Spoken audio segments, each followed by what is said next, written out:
Our relationship goes back to Ireland, Yes. which is not where you're from. How many languages do you speak at the moment? Actually, both my mom and myself learned Hindi through that. How did you adjust from keeping your one culture but also embracing the other culture? Now my Hindi that I learned through Doordarshan helped me a lot. And we used to put our suit, and walk through the fish market. The other things that I do feel very strongly about, and I would advocate everybody, is that this is the best icebreaker, as you said. Some of them make the effort and say namaste. Yes, I think that's a tip for your audience there. That was 1998.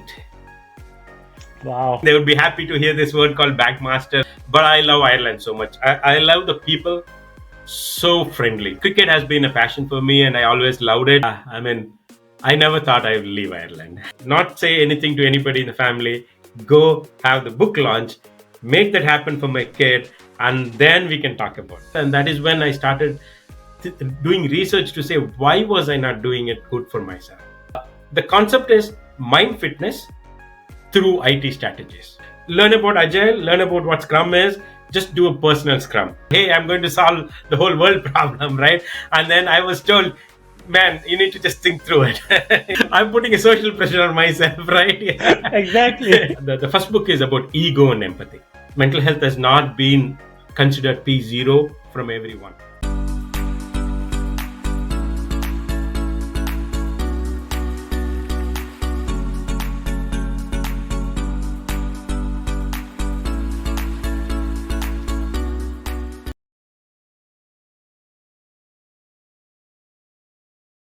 Hello, Bharath. Hi, Kamil.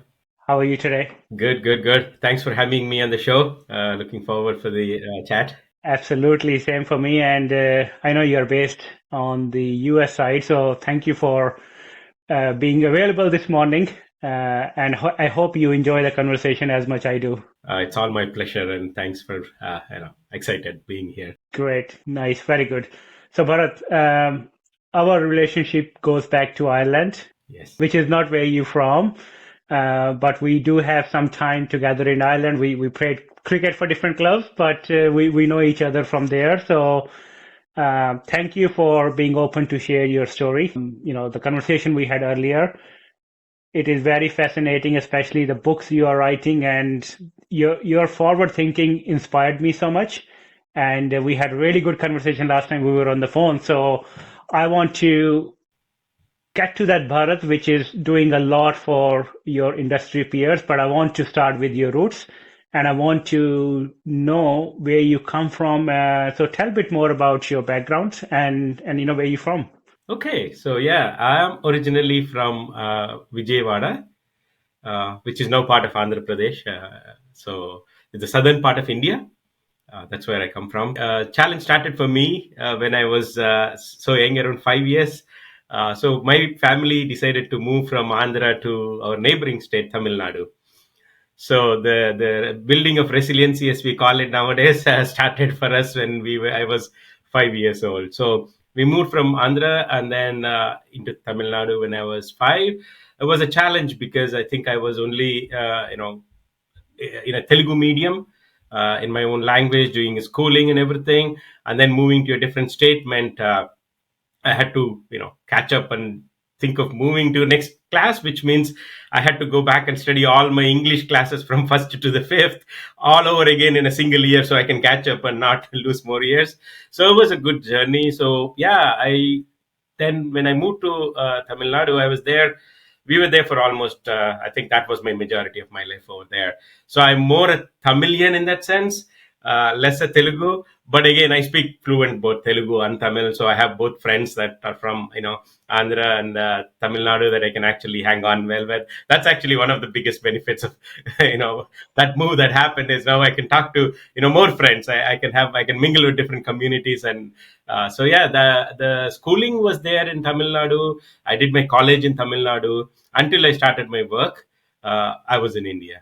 Okay. So how many languages do you speak at the moment? Oh, the other benefit of that was since I knew Telugu for sure, that's mother tongue, Tamil just being there completely. And then I actually started, I don't know whether those days you remember Doordarshan, right? We used to have Shanti serial in the afternoons.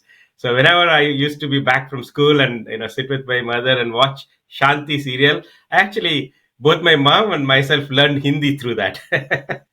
That really helped because now, as you said to your question, I know Telugu, Tamil, Hindi.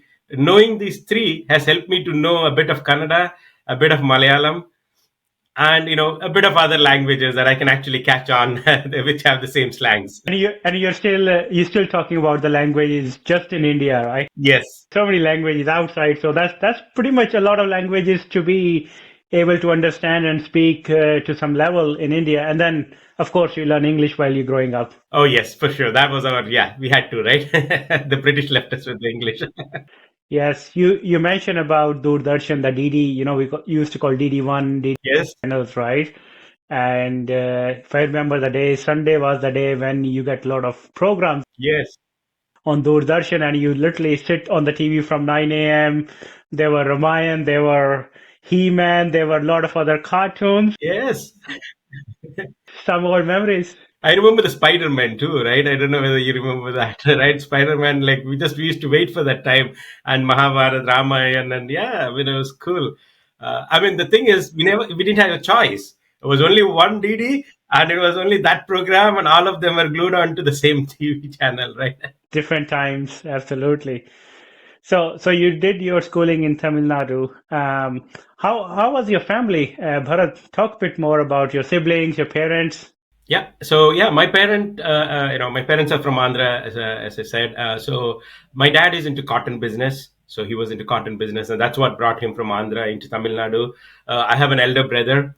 Uh, Actually, just with that move, it was a bit of a challenge for my parents to bring both the kids because my brother was at a stage where his education was in the peak time. Leave him in Andhra, and we had to move to Tamil Nadu. So that was a bit of a challenge. And so I didn't grow up much with my brother just because of that. So we used to meet in the summer holidays and stuff like that, but not entirely. There's a difference of 5 years between me and my brother. So the two things together actually makes me look at my brother like a bigger person for me, whom I look out at for bigger advices and other things. We did have our own fun fighting and stuff like that, but that was lesser part of it, and it was more of a mutual bonding that we have built between ourselves. Sorry, the fight between siblings is part of the love. It's not a fight. It's just how you grow up. Exactly. You should have that. If you don't have that, that means you miss a part of your life, right? Yes, yes. So just two brothers, right? I have one elder brother, and we're just two brothers in home. So we don't have, a girl. We didn't have a girl growing with us, so we don't actually know what it meant until we got married. That was a complete different story for us. And is your brother still in India? Yes, yes. They used to live in Bangalore for a long time, and then now they've settled in Hyderabad for almost several years now. So he's in Hyderabad. Okay. And how was it growing between, Andhra and Tamil Nadu, like from one state to another, and I say, two different cultures. So you already in a mixed culture, you have one culture of Andhra, then you move to another culture, different language, different food, different traditions. And that was a very early learning and change for you that, okay, I'm used to one culture and now I'm into another. How was that? I would say the change, probably in a good way, but also like how did you adjust from keeping your one culture, but also embracing the other culture? Yeah, I think that's one of the things that I think, I didn't know it was called building resiliency. It was the word at that time when I was a kid. It was all about, hey, my parents moved, so I didn't have an option or a choose, right, what to do.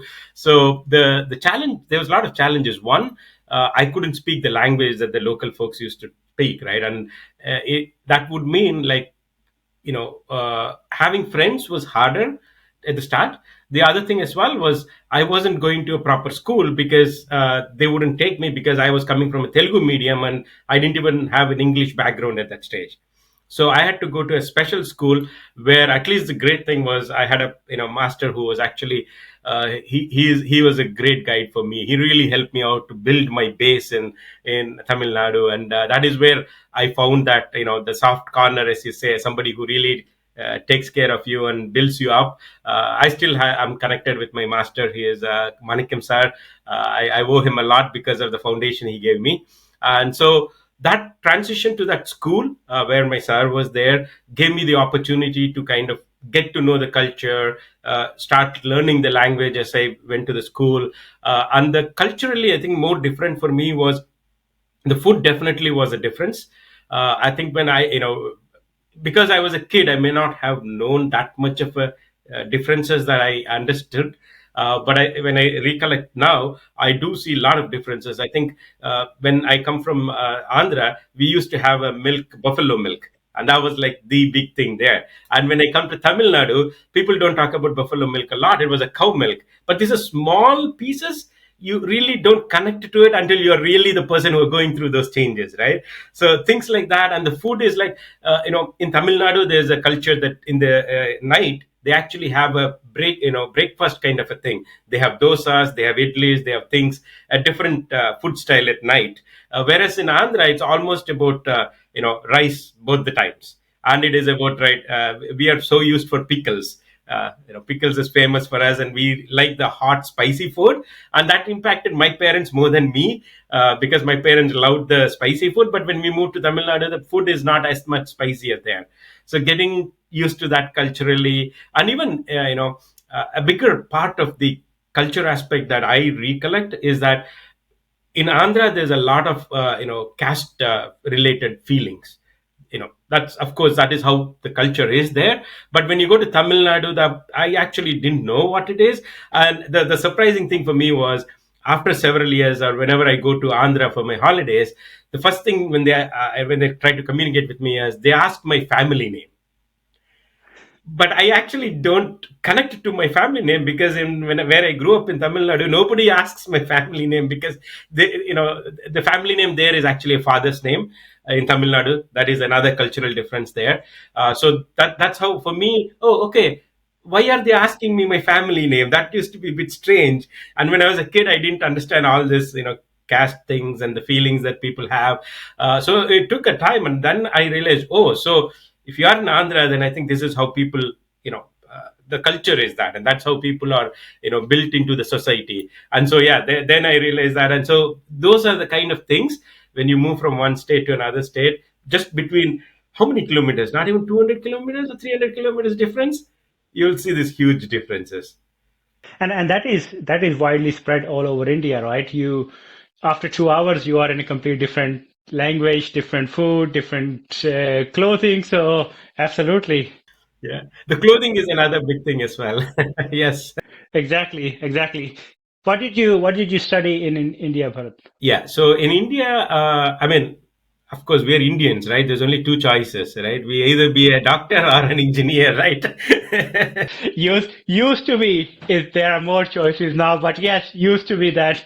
When I was growing up, let me put it that way. So I had only two choices, right? So I didn't, I wasn't too much into the doctor stuff. Uh, Maybe I wasn't too smart, right?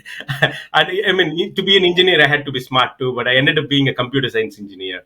And how did the journey take you from there? Did you work in India or you moved straight outside?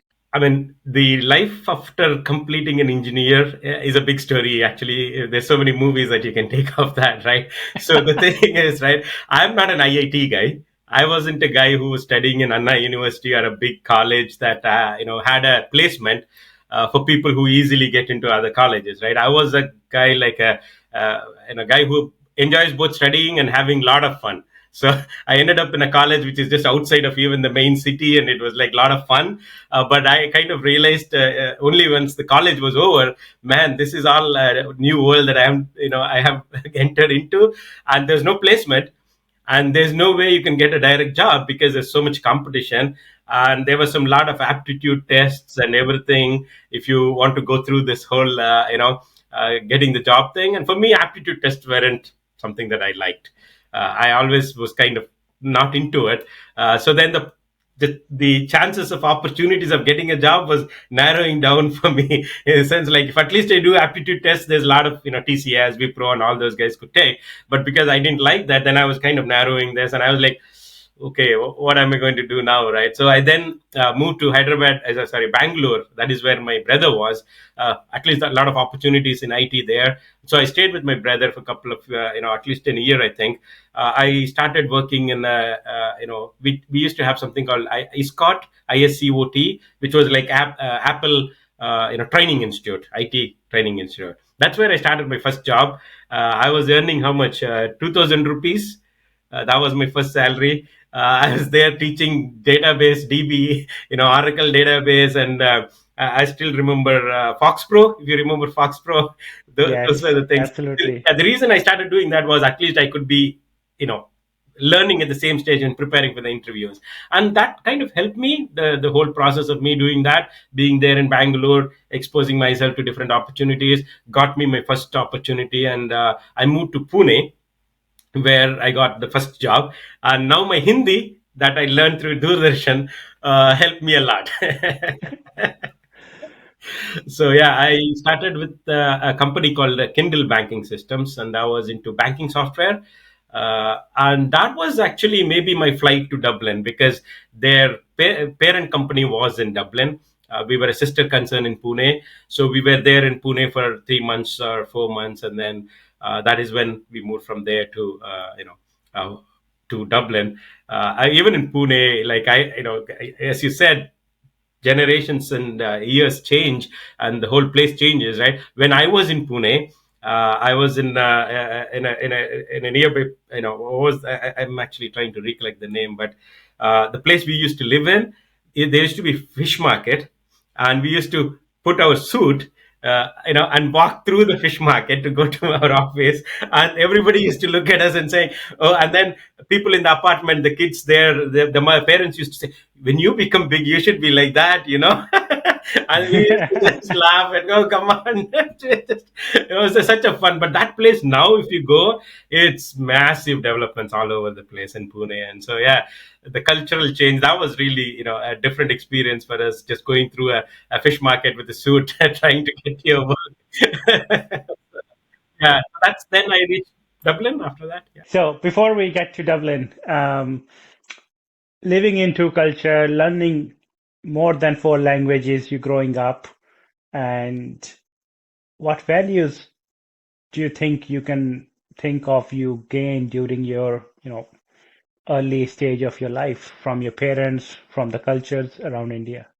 Yeah, so one of the biggest things that I actually thank my parents, or thank for the all the opportunities I've had, is doing this travel, being it in different places, has actually taught me how I should actually deal with this diversity, how you should respect everyone's opinions, everyone's views, because that was the biggest complex challenge.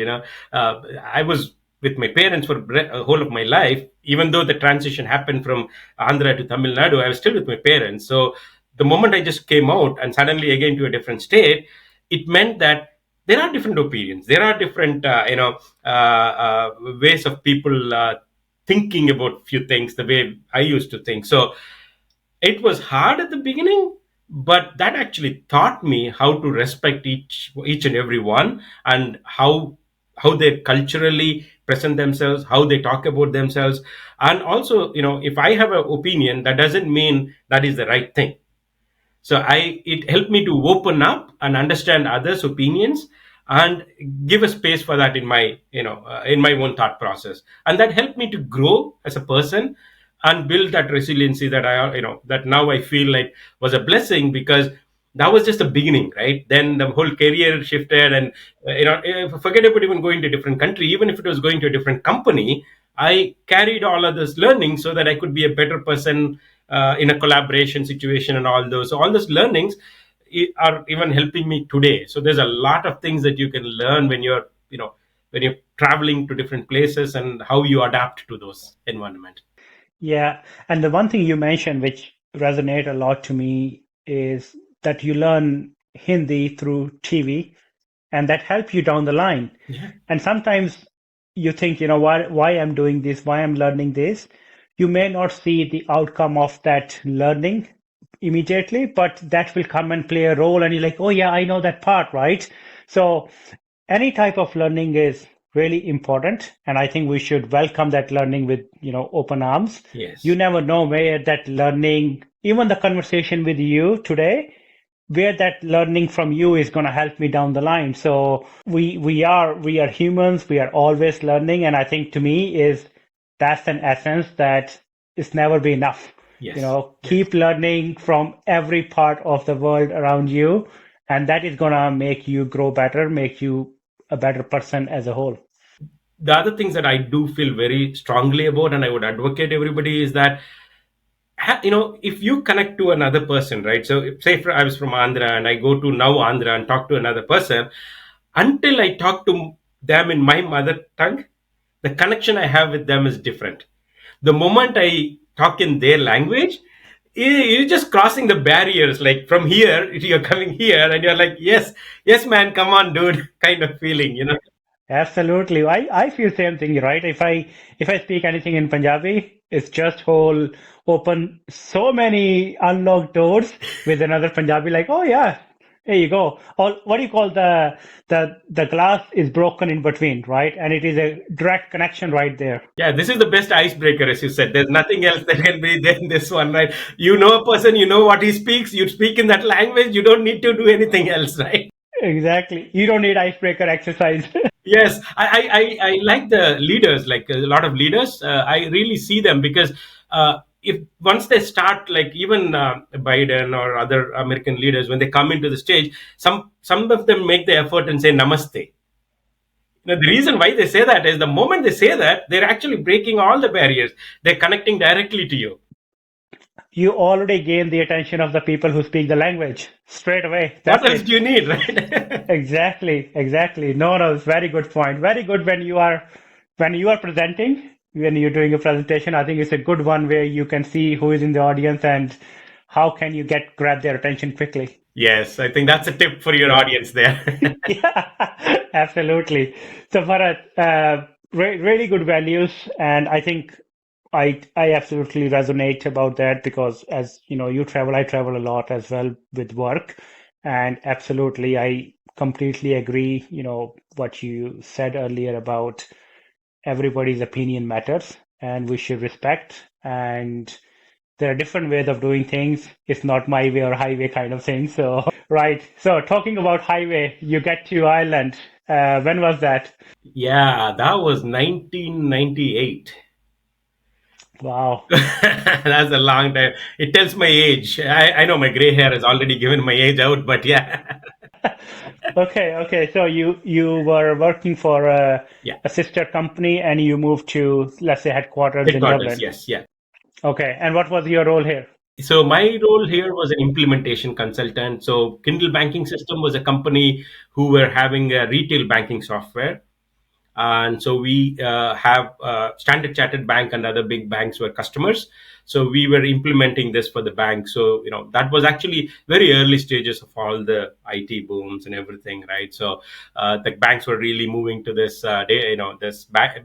I mean, bank master. I think if some of the Kindle folks are saying, they would be happy to hear this word called bank master. That is one of the softwares that we used to implement, and that's how I came to Dublin. And our first this is an experience I really wanted to share for people to kind of get to know me personally. In that sense, I never flew before in India. I was, being in India, not many people get to fly. Those days, it was like very big thing to fly. So when I flew, I actually didn't know what is the difference between an economy class, a business class, or whatever. Right, nothing. I know nothing. I never flew.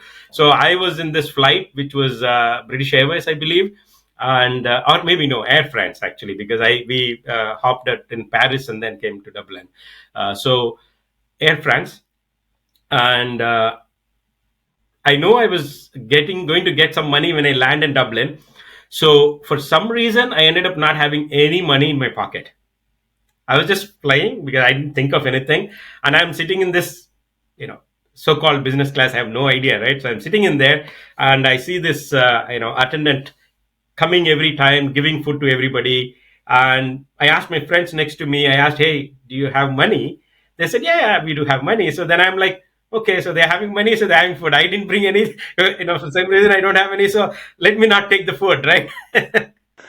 I didn't take it for two times, three times, and then the fourth time I said, you know what?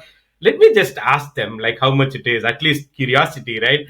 So then they said, this is complimentary, and I was like, what? Then please give me, I have no problem. I'll take it.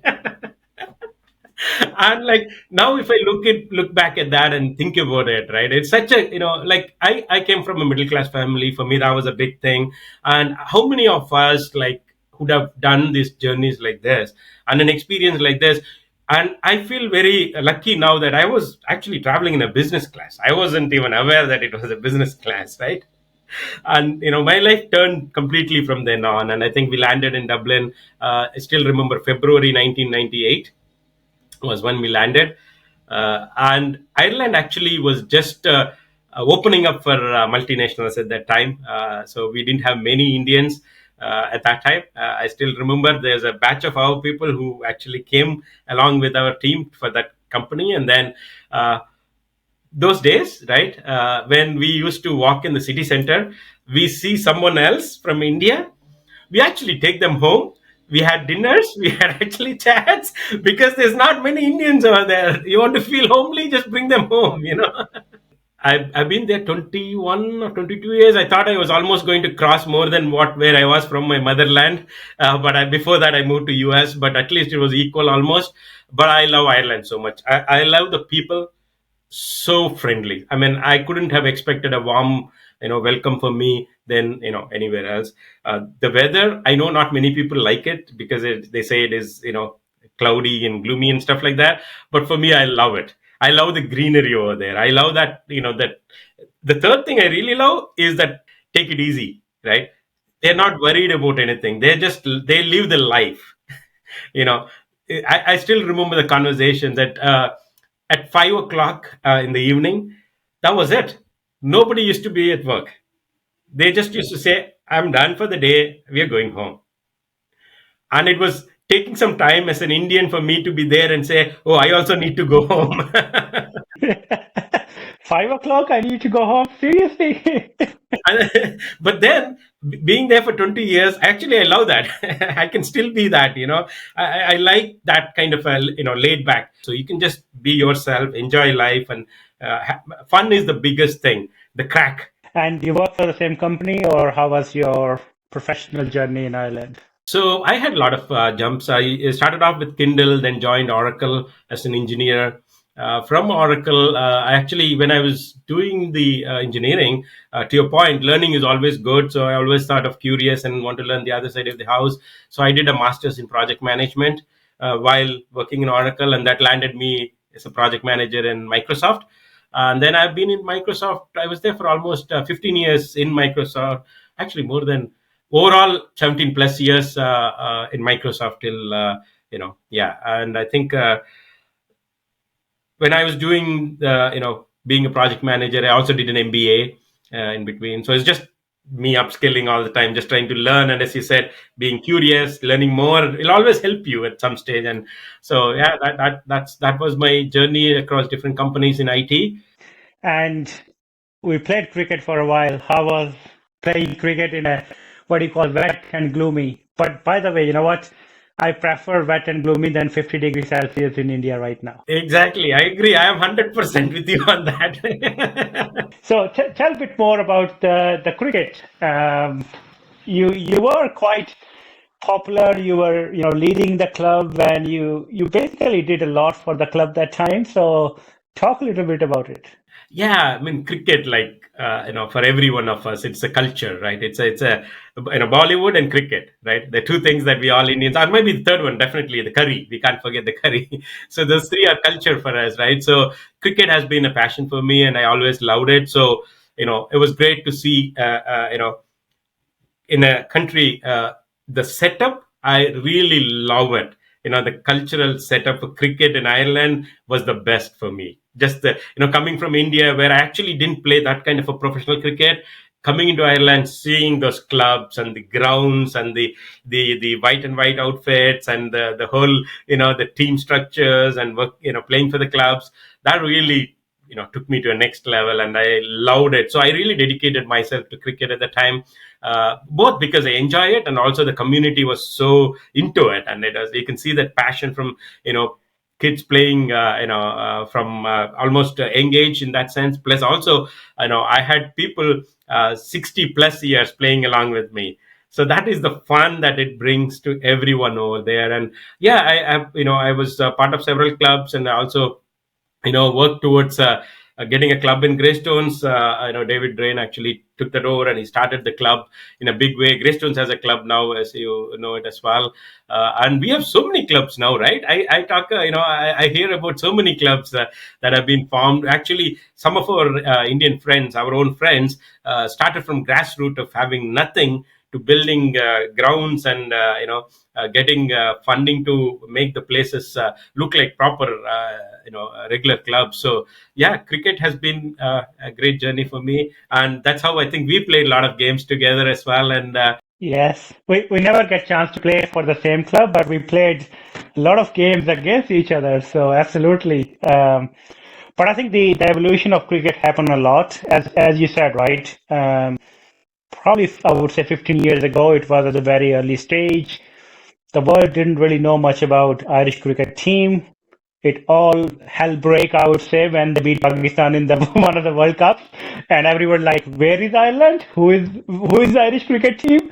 And I would say at this point, Irish cricket team is doing really good, and absolutely cricket has taken a flight here. It's growing. Cricket is being popular in schools and colleges, so it's taking a good of momentum. And of course, the a lot of Asian communities established themselves over the last 2 3 decades. So they bring curries and cricket along with that. So that do help and contribute to the Irish culture. But yeah, no, it's a good place to play cricket. Right, again, it's not too sunny, so you can play in a nice weather. So so after 21 years of Ireland, Bharat, it's very hard to leave a country. That would be a very tough decision for you to move to US. How was it?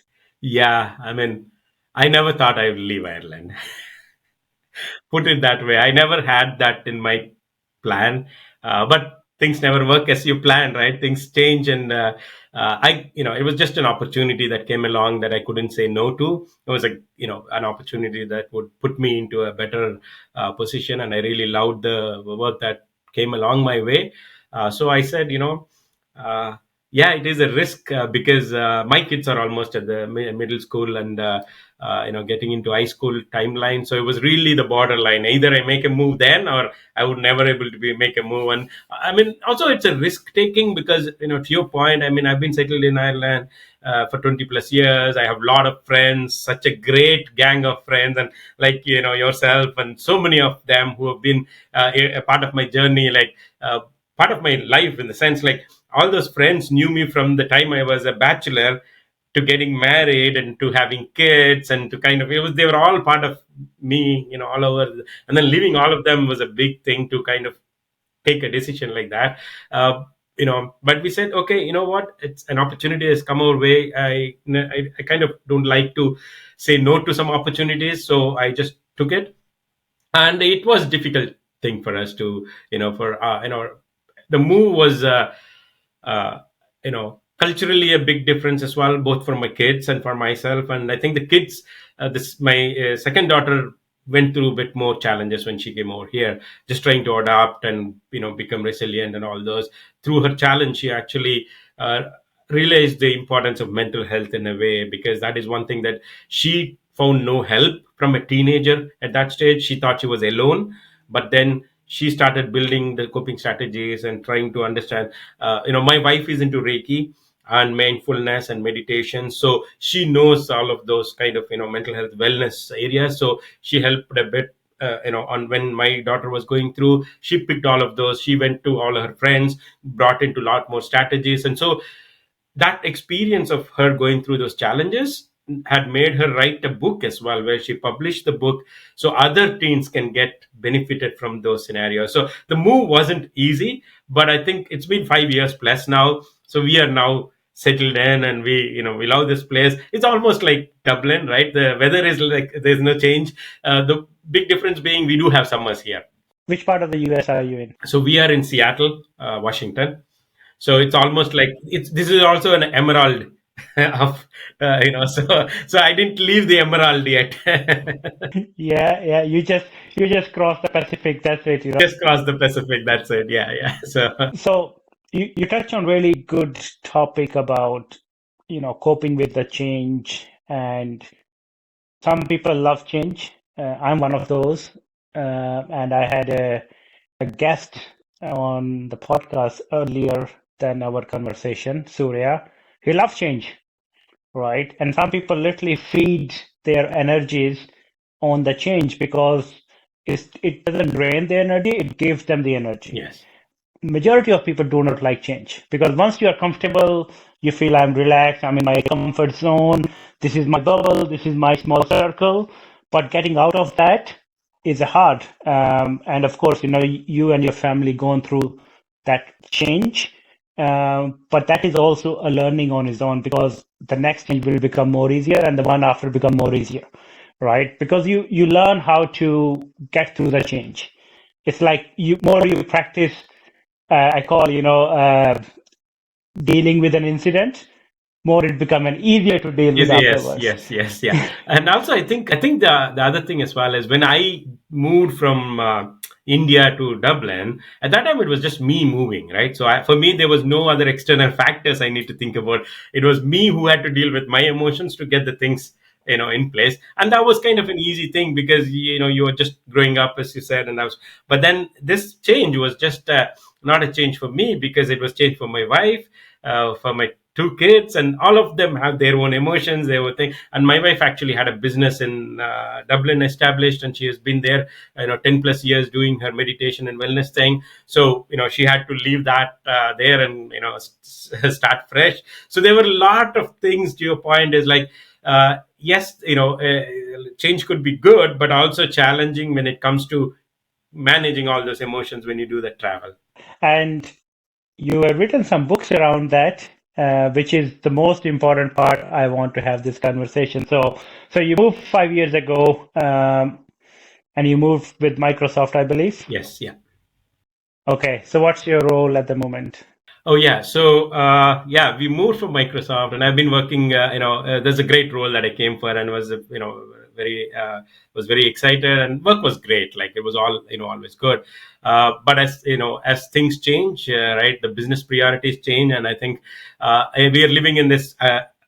We talk about agile project management, but I would say that we're living in an agile world of corporate market where things can change every day, every minute. And layoffs have become a part of the parcel of the whole the corporate culture. And so I was also laid off around 2022 October timeline. So for me, that was like a big change because I come from India and from Europe, where the whole layoff was something that wasn't culturally a part, right? So we are more in a secure kind of roles where you say, hey, your job is almost like a government job, but if you put an Indian context to it, and you'll have it forever, kind of thing, right? So, but moving to States, that was one thing that people do talk about, and that was something that I did hear about before coming. It was like almost like we have heard jokes where there'll be a pink slip for you the morning you go, and you may lose your job. There's nothing that could stop. So I mean, we've heard it, but when it happens to you, then it just makes you feel like even knowing all of this, there's that emotion that kicks in. And it was hard. It was initially hard because you're trying to that particular day was a bit hard for me because my daughter, I was mentioning that she wrote a book, right? So her book was launching that afternoon, and I had a meeting in the morning, and I didn't expect, I just went to a meeting, expecting a meeting, and this was told. And for me, I wasn't sure. Like in my mind, I just had to just bite the bullet and say, I didn't hear this now. I'm fine. Yeah. I just said, I want to forget this, not say anything to anybody in the family, go have the book launch, make that happen for my kid, and then we can talk about this. So I had to just hold those emotions and then just, you know, yeah, I did it. It was a hard thing, but I did it. I'm so happy I did it because I didn't want to ruin my daughter's day because of something that happened to me, which it wasn't in my control, right? There was nothing I could have done anyway, right? That was the news. You just have to deal with the news, right? So that the experience, and then after that, the whole emotions were roller coaster for me. It was so hard to kind of get my balance back. That's when I realized one thing, Kamil, right? Being in IT, it just struck me that there were so many times people have talked to me about our own mental well-being and health. Even though we are all smart in IT, I never focused too much on it. I know it was a priority, but I didn't spend the time needed. And that is when I started doing research to say, why was I not doing it good for myself? Right. And then I started realizing that, hey, all of these things that people tell us to do are things that are outside of our normal work activities. So that is when it becomes challenge that, hey, you have to go your extra mile to go and do these things for your well-being, whereas you're firefighting a P0 bug here. Yes. And we talk about that, Bharat, the implications, right?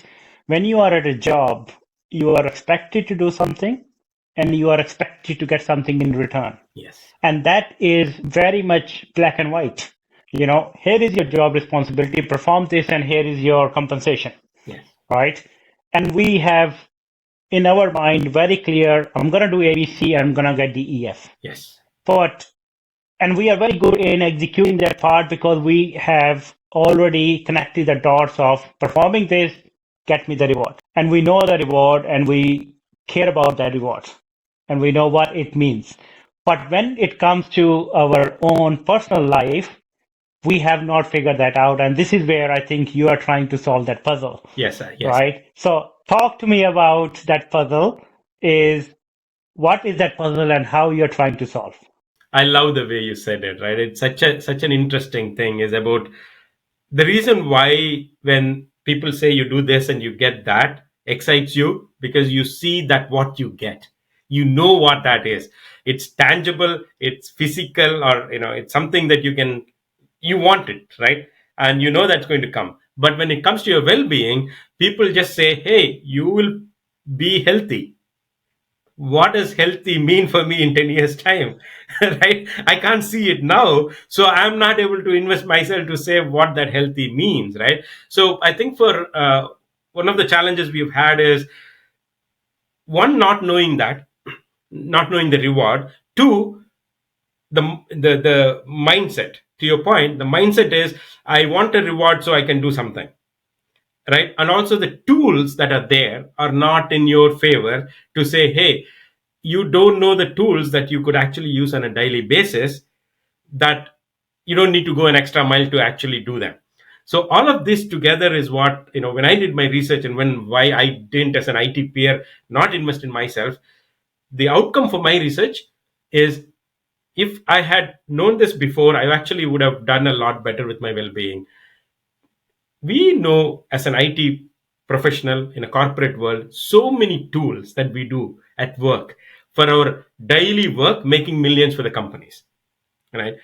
If I say all of those tools can be used for your own well-being, not going out of your comfort zone to get what you want for your well-being, changes the whole perspective of how you think of well-being. And that's what I've been doing, and the last couple of months has been such a excitement for me because I've been advocating this for IT peers, sharing this, talking it in stages, doing workshops for people. The concept is mind fitness through IT strategies. Can you give a couple of examples, Bharat? Because it sounds very interesting, but it is very easy for us to put in a context of an example where here is a tool we use at work, which makes our life easier. We organize our work. How can this be applied to a personal life? Perfect, yeah. So this is where actually things start coming into play, right? So an example, If you're an IT guy, a project manager, a developer, a corporate guy, right? Every day there's something called a scrum meeting. And you do that scrum meeting because you wanted to see how you're progressing against your goal of what you're, the one point you said, to get the reward, you want to do something, and you're going to go and say, hey, have I done it? How much have I done it? Is there a blocker that I need to unblock so I can keep moving forward, right? Everybody does it for a project. I step back, and based on my research, the one thing that came out for me is, have any of us done a scrum for ourselves? That totally changes. 90% of the people who I go to talk in the workshops, 90% of them say no. And I'm very surprised, which is that 10% are still doing, which is a thing to learn, because those 10% who are doing it have told that doing that has helped them in their well-being. So what I mean by have you done agile for yourself is, if you plan scrum for 2 minutes on a daily basis, right? In that 2 minutes, you can think about, hey, what is that I'm going to do for myself today? I'm going to take a break 4 times, right? I'm going to drink a bottle of water. I'm going to go for a walk in the evening. Even just this thought process in the less than 2 minutes, thinking about yourself, would change your lifestyle. Because today you're doing none of this, assume, right? So maybe there's some people who are doing it, so I want to respect them. But some people who don't think this way or haven't done this way, now you're putting in a new daily scrum, and the next thing you come in and say, hey, this is what I'm going to do. The next day you're going to check and say, did I do this yesterday? Sometimes you may not be able to do it because your work pressure is high, and that is okay. But because you're doing the scrum the next day, you're going to think back and say, did I do it yesterday? If not, I may have to double my dose today, right? So that's one example which will change. Doing this on a daily basis is not going to cost you, right? It's not going to take time, and you don't need training to do that. It's something that and you can do it easily, right? So that's one of the tips that I'd like to tell to your audience is, if they are from IT or corporate or even not, learn about agile, learn about what scrum is.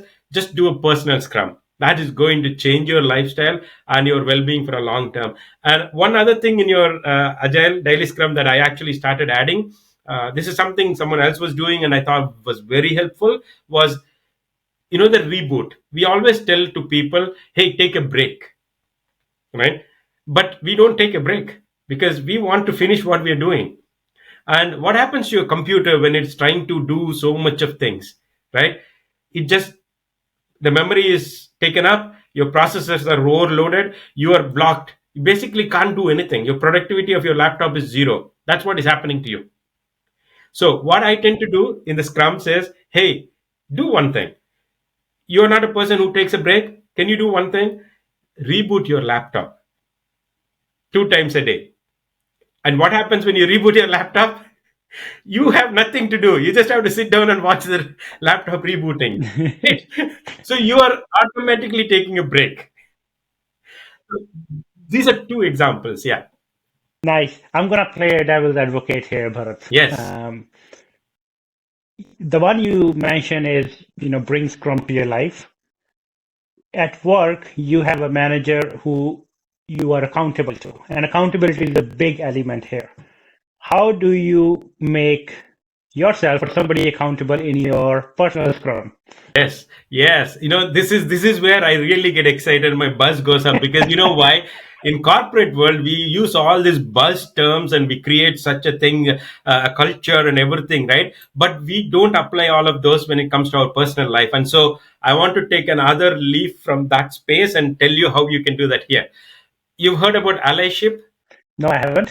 Please explain. Yeah. So we have in a corporate culture called an ally, right? Somebody who will represent you within the team or somewhere else, where who could be your, in a way you can say, mentor is slightly different, but ally is somebody who is looking after you in a way, right?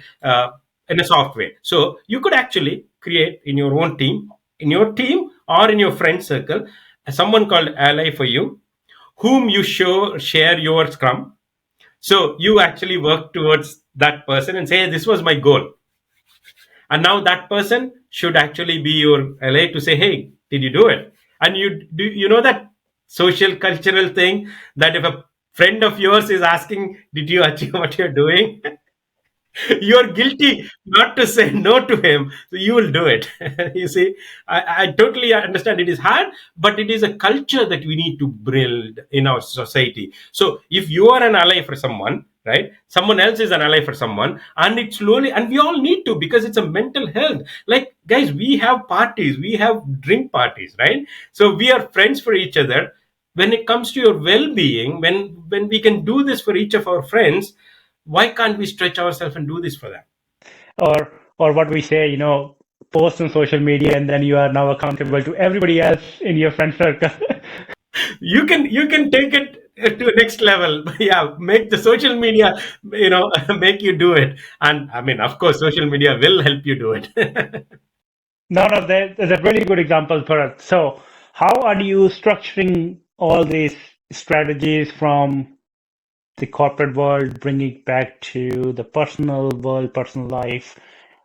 What is sort of your framework, or how you are planning to bring that along? Are you writing a book, or you have something else in mind? Oh yeah, so I think thanks for bringing that up. And actually, so when I started doing this research, and that is when, when couple of things started clicking to me, then I had to go do research of what are all the tools out there and how they can be helpful for each of our, like, the other thing is, we're all not the same.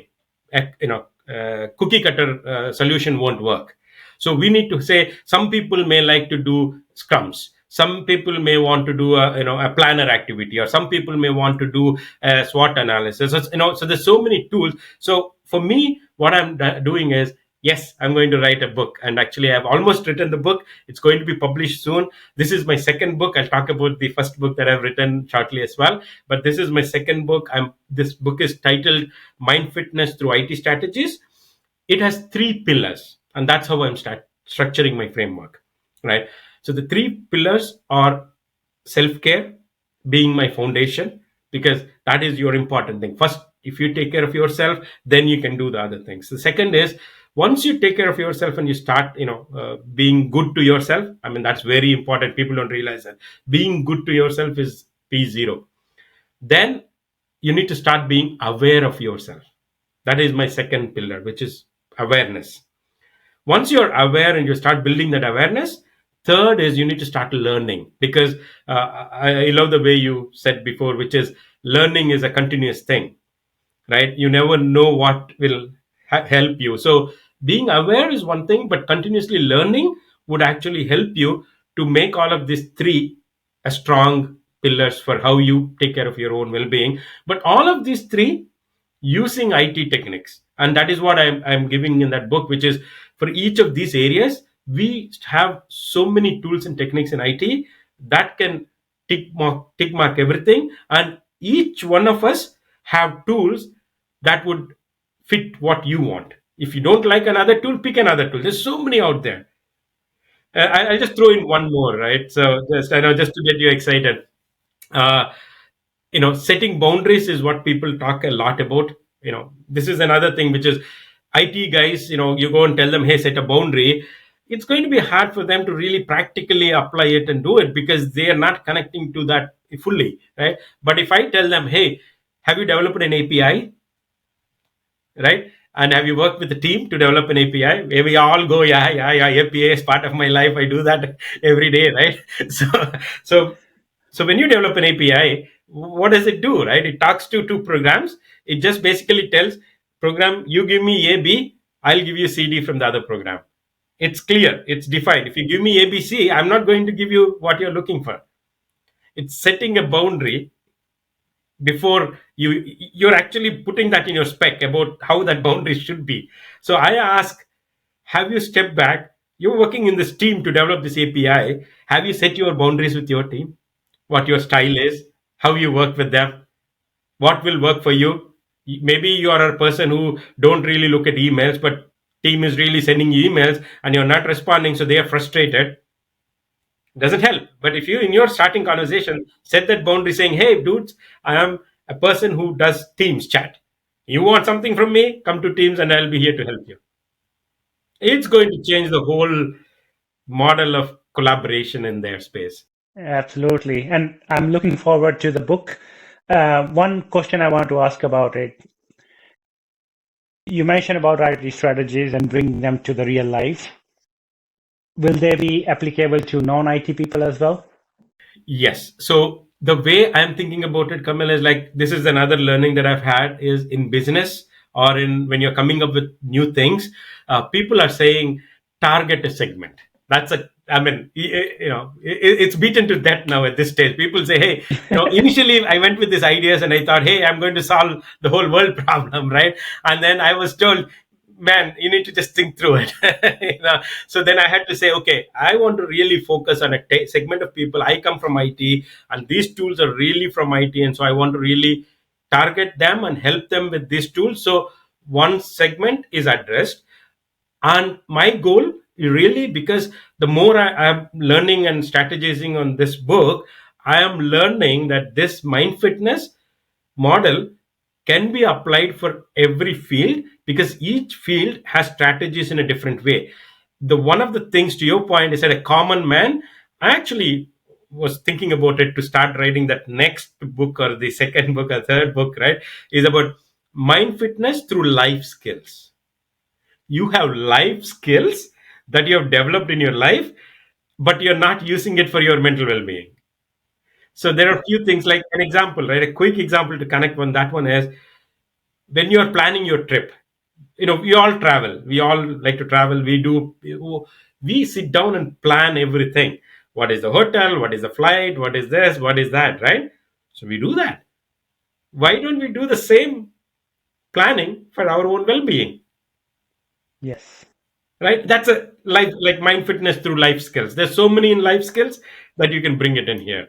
And the other things I want to touch as well is mind fitness through financial strategies, mind fitness and gaming strategies. There's a whole bunch of, but for me, my focus at the moment is IT peers.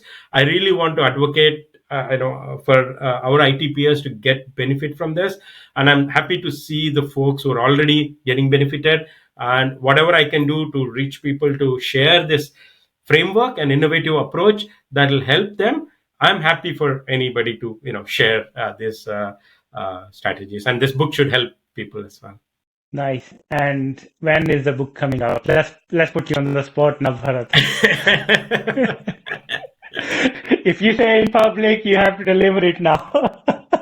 I'm putting a social pressure on myself, right? Yeah. Exactly.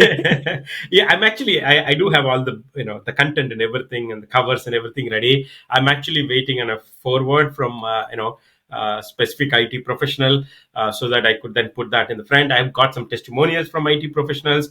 So end of July, it will be out. Looking forward to getting a signed copy from you. For sure, for sure. That'll be my pleasure. Great. Let's talk about your first book now, Bharat. I feel like I'm talking to a family who's just writing books for fun. So first book, talk about it. Yeah, first book. So this the first book is about ego and empathy, right? Okay. So it's a very strong topic, and this is something that I have had an urge from a long time to write something about it, but the whole emotional roller coaster that I've had made me say, hey, you know what, I need to put that into a you know a kind of an artifact that people can use, because uh, in my journey, I think we touched on a lot of things, Kamal, right? So I moved from one state to another state, and then from south to the north, and then from north to Ireland. And there's so much of changes, so many people that I've met and I've learned and I've grew by years. The one thing that I felt that I saw a common pattern is the ego and empathy. People don't have an understanding of what that is, and that is actually a biggest problem of all of this relationship chaos. That is the root cause for all of this relationship chaos, both in social, both in family, both in corporate, everywhere. I've been observing this all along, and I felt, you know what, maybe sharing that out as in my perspective of what I see and how you can balance it, would help the community. And that is what I did with that book. And it was surprising, like if I ask any of my friends, or I used to ask some of the friends just to talk, hey, do you have ego? What would be your answer? I would say people probably straight away say, no, I don't, but everybody does have ego. Yes, everybody used to say no, right? And the other thing that in what you said is actually a great piece to tease. Everybody has ego, right? If they don't have ego, they are not them. So ego has to be there. They don't realize that. They think having ego is wrong. Having ego is not wrong. Ego is actually your identity, your self identity, right? So that is where my whole fundamental book is about. Is it tells you what is ego, what kind of egos are there, so you can connect to what type of ego are you. Are you a very defending person, so you start going into the defending mode before somebody says something, right? Even before you open your mouth, no, come on, that's not right. You see people like that, right? When you and your friends, the first thing you start trying to open up, they're just going to say no. So there's so much ego in there that they need to understand that they're actually portraying the ego, which is creating friction in their relationship. And same thing goes to empathy. I asked, do you show empathy? They say, oh, yeah, I'm very empathetic person. Yeah, I have no ego and I'm very empathetic. Everybody would say that. Yeah. Right? So that's a common pattern. It's natural, right? And to be fair, like I was one among them. Even now, even after writing a book, there are places where my ego kicks in. The only reason I am able to manage it is because now that I am having an awareness, which goes back to my pillars of awareness, and I know, hey, Bharat, your ego is going up. Can you put it down? So, Bharat, book is coming in July. What next? What's next on the horizon? What next? For me, I think, as I said, like I'm carving that space to say, hey, how can I, advocate about mental health? And I feel that the time is it's still already late, that mental health has not been considered P0 from everyone. So for me, that is my next big thing, is to keep pushing to say, hey, your mental health is P0. So I'm still using the IT concept. Technical people know what P0 is. So priority zero, right? Yeah, exactly. So let's use our own terminology, because today I know my mental well-being is priority, but I haven't put a zero to it, so I'm not doing much about it. So if you make sure, if I being the advocate keep pressing that, hey, it is your priority zero, can you just invest? Like if it's a priority zero project, you never say I don't have time to do it, right? So that is my next step, which is continue my advocacy to the ITPS, talk to people across the world. Shows like yours, Kamal, it's a great show. You're reaching audience. You're sharing a message about the roots where we come from, and how things evolve, and how immigrants are really flourishing in different places, and how this travel is giving an experience to everybody. And this sharing is going to help others to open up themselves too, right? This is going to help them to understand. And, and and you're touching on a really good topic, especially after COVID. The mental health has become one of the top topics, and everybody's worried about their mental well-being. And your concept is very different. I come from IIT background, so I can completely relate. And I hope you can make this process down the line so simple that non-IT people can also understand what a P0 is and Yes, so yeah. on, right? So I'm looking forward to your book, and best of luck with more P0s to address in the future. And as I said, right, I'm so glad we had this conversation, and looking forward to sharing with our audience. But anything I can help you, being based in Ireland and around in Europe, absolutely reach out to me. You're doing a really, really kind work by addressing some of the serious concerns. So absolutely, all help is here, whatever I can.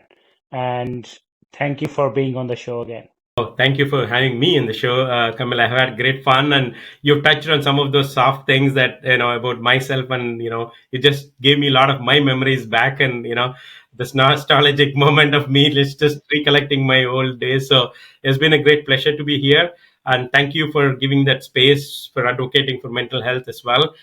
So yeah, looking forward to connecting with you offline, and I hope all the audience or listeners, you know get one or two tips from our talk today. Absolutely. Thank you, Bharat. Have a good day. You have a good day. Folks who are listening as well, have a great day. Bye.